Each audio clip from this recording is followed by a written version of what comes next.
May hapon din no, arita din sa ato ang gi butangan sa ato ang azula. So pagagahapon ni nato gi-prepare nya gabi na naabot ang atong azula. Ya karon mo na ni. Ah.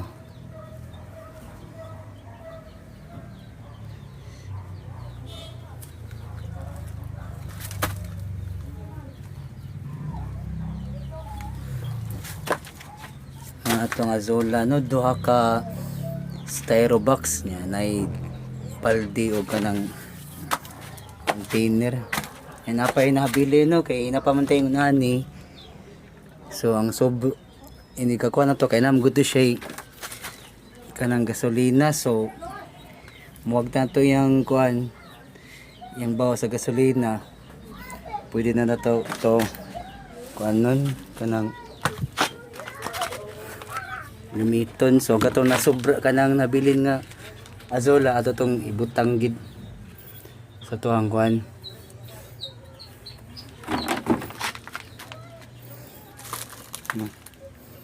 So paabot tag mga 1 week mga ano wala kay nako ni siya pun igigig maayo gid kay para ato mabawan og kung usa gid daghanon gid after 1 week.